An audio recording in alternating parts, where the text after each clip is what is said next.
the whole song, bro. Go to that part, bro. My name is Joe Mason III. I'm Joshua Cole. We're Gifted Hands.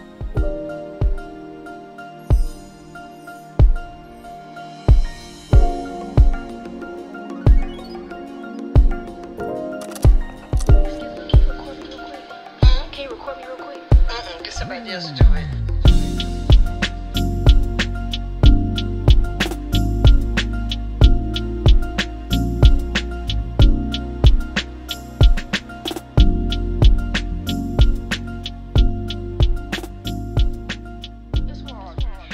My highlight for the year, I would say, is the Witness the Youth service that we had here in May 29th. That's my highlight personally, just because it was inclusive, you know, no one was left out. We had a whole bunch of people our age, and we just came and we had church. And it was great, you know, it was a great experience. There was a lot of work put into it. The grind was amazing. The outcome was amazing too, so that's my highlight.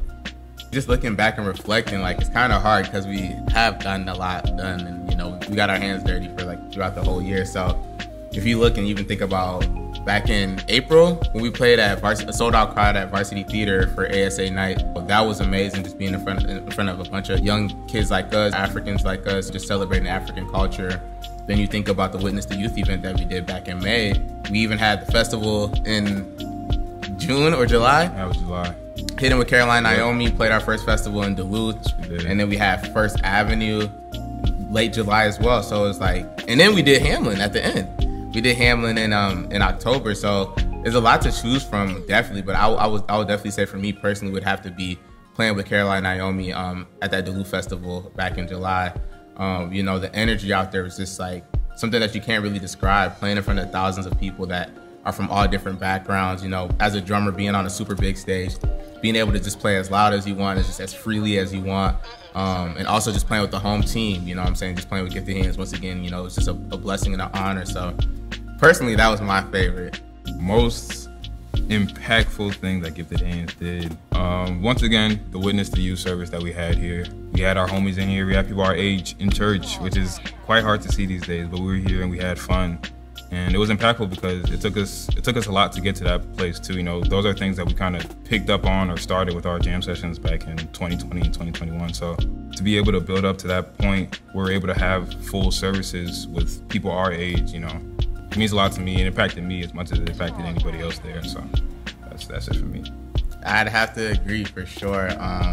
You know, like you said, you know, I think that was just super impactful because of the fact that, you know, we were able to get kids our age, you know, our peers within church, and, you know, we did it in a way where, like, we didn't discriminate. You didn't have to be religious. You don't have to be a frequent churchgoer, but it was just really for everybody that, you know, that was within the community that want to come and just vibe and just be together under the same roof, sharing love, sharing peace, sharing positivity. You know, we had a great message too, you know, from Devontae Patton coming through as a guy that, you know, is doing a lot throughout the community. So just to have that guy come and just speak words of wisdom, I think it really helped too as well. We had different business owners, you know, we had our friends, you know, that own different businesses, and they came and they represented their businesses. They gave free giveaways and things of that nature. So it was just a time of really just showing love, you know, and just unity. So yeah, for sure. I think that was really impactful. The one word that sticks out to me when I think about this year in its entirety is just resilience. Getting the call to play at First Ave within 1 week, and then you think about, you know, doing the Witness to Youth service within 2 weeks, planning and organizing all that within 2 weeks.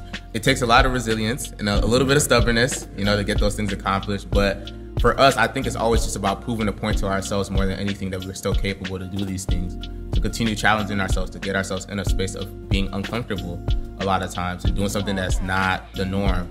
We don't really listen to the outside noise as far as, like, you know, being validated by other people, but we just know the standards that we hold ourselves to as musicians, as individuals, just as, you know, hard workers. So it's like, that's what really kind of kept us and kind of pushed us through this whole year, and that's what's going to keep us pushing through, like, the rest of the years to come. So this year we were able to really show out and make sure that we were heard and felt. We were able to break down, like, the roles and, like, figure out what to do, like, whether it's tracks or social media content or, like, finding songs, finding material, finding new things, coming up with compositions. You know, this year we were able to really prove to ourselves that we are who we say we are. We are who we say we are, you know what I'm saying? It meant a lot to us more than anything, For you know sure, what I'm saying? It, sure. Like, you know, seeing our dreams come true and, like, really do music every single day. Wake up, you know. There's days like, you know, I'm like, dang, I gotta like record a track, but now I get to record a track.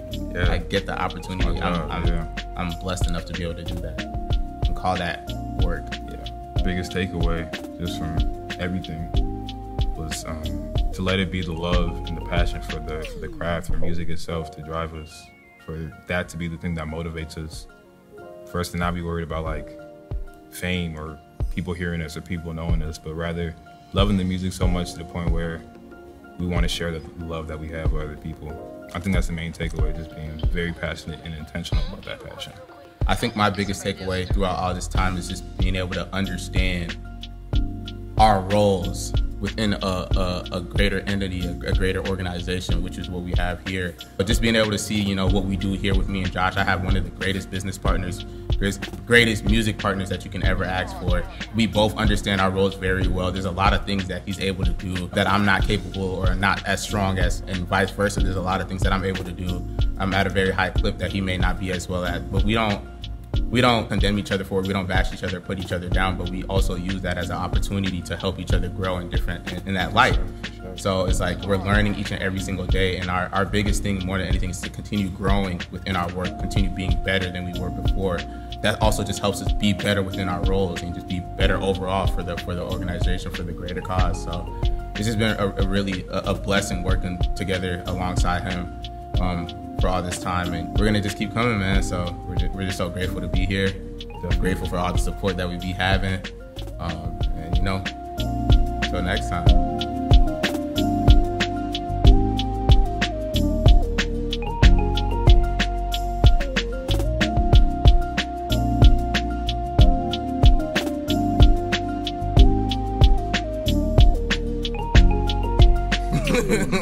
Good night. Yeah, well, anyway, once again, I'm Joshua Cole. I'm Joe Mason III. This is Gifted Hands. Thank y'all so much. For sure. Phineas and Ferb. I'm Phineas, he's Ferb. Ferb, that's me. Liberian Ferb. Ferb, Frisket, Bear See what's up. Yeah, bro. Can you record me real quick? Get somebody else to do it.